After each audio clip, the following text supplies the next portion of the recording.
Assalamualaikum warahmatullahi wabarakatuh. Di sini saya akan membawakan sumber ajaran Islam. Sebelumnya saya akan menjelaskan sumber ajaran Islam itu apa. Pada dasarnya, sumber ajaran Islam itu adalah Al-Quran dan As-Sunnah yang merupakan primer, ijtihad, ijma, dan qiyas yang merupakan pelengkap. Adapun pengertian dari Al-Quran. Al-Quran adalah wahyu yang langsung dari Allah. Sedangkan as-sunnah adalah perkataan, perbuatan, dan ketetapan yang dilakukan oleh baginda Nabi Muhammad SAW yang menjadi penjelas Al-Quran. Ajaran Islam bersumber kepada 3 hal. Yang pertama, Al-Quran. Yang kedua, hadis. Dan ketiga adalah ijtihad. Al-Quran dari segi bahasa berasal dari kata qara'a yaqra'u Qur'anan, yang berarti sesuatu yang dibaca atau bacaan. Dari segi istilah, Al-Quran adalah kalamullah yang diturunkan kepada Nabi Muhammad SAW dalam bahasa Arab, yang sampai kepada kita secara mutawatir, ditulis dalam mushaf, dimulai dengan surah Al-Fatihah dan diakhiri dengan surah An-Nas. Membacanya berfungsi sebagai ibadah, sebagai mukjizat Nabi Muhammad SAW, dan sebagai hidayah atau petunjuk bagi umat manusia. Sebagai sumber hukum Islam, Al-Quran memiliki kedudukan yang sangat tinggi. Ia merupakan sumber utama dan pertama, sehingga semua persoalan harus merujuk dan berpedoman kepada Al-Quran. Ditinjau dari segi perawinya, hadis terbagi ke dalam 3 bagian, yaitu pertama, hadis mutawatir.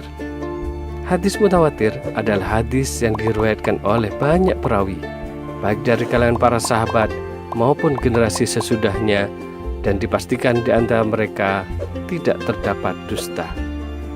Yang kedua, hadis masyhur.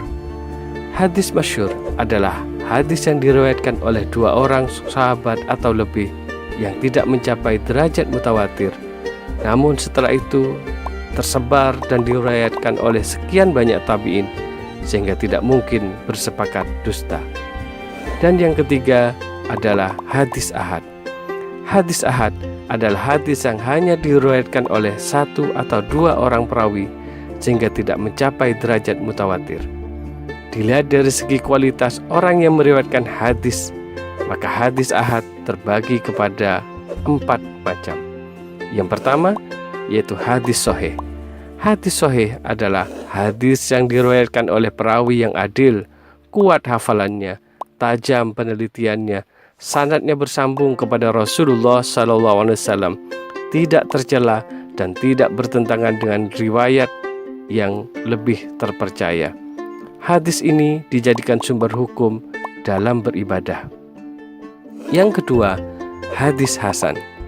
Hadis hasan adalah hadis yang diriwayatkan oleh perawi yang adil, tetapi kurang kuat hafalannya, sanadnya bersambung, tidak cacat, dan tidak bertentangan. Sama seperti hadis sahih, hadis ini dijadikan landasan mengerjakan amal ibadah. Yang ketiga, hadis dhaif, yaitu hadis yang tidak memenuhi kualitas hadis sahih dan hadis hasan. Para ulama mengatakan bahwa hadis ini tidak bisa dijadikan sebagai hujjah, tetapi dapat dijadikan sebagai motivasi dalam beribadah. Yang keempat adalah hadis maudhu, yaitu hadis yang bukan bersumber kepada Rasulullah SAW, atau hadis ini disebut dengan hadis palsu. Dikatakan hadis, padahal sama sekali bukan hadis. Hadis ini tidak dapat dijadikan sebagai landasan hukum. Hadis ini sifatnya tertolak.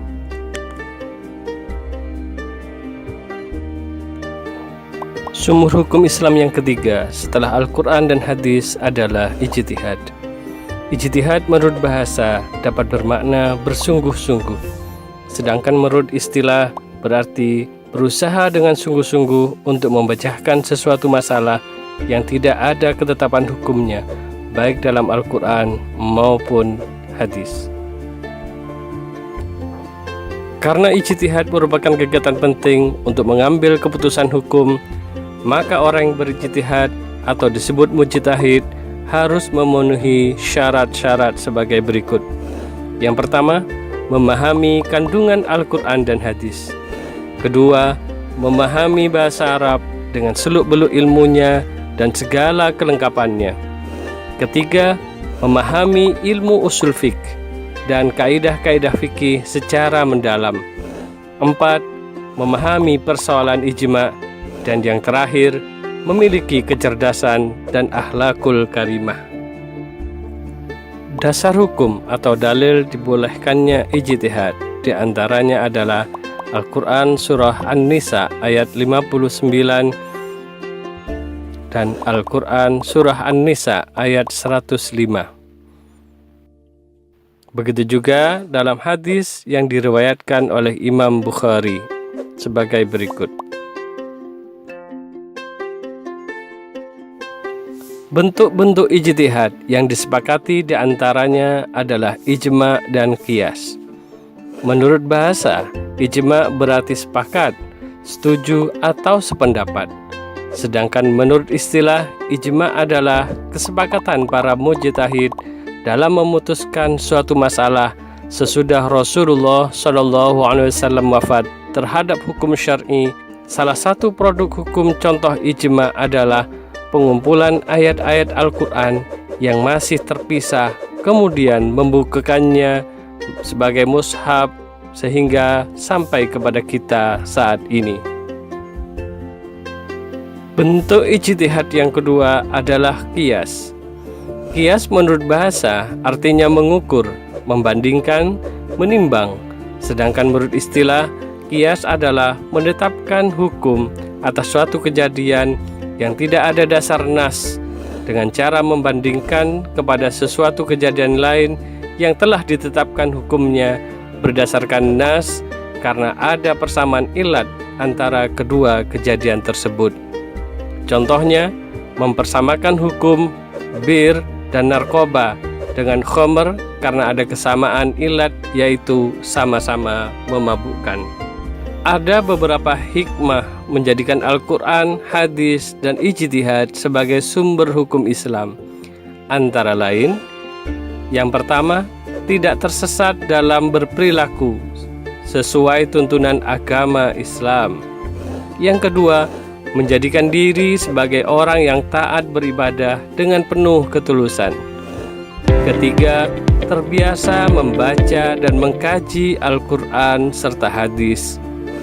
Keempat, selamat dari azab dan laknat Allah Subhanahu wa Ta'ala karena sudah mengikuti aturan-aturan yang sudah ditetapkan oleh Allah dan Rasul-Nya.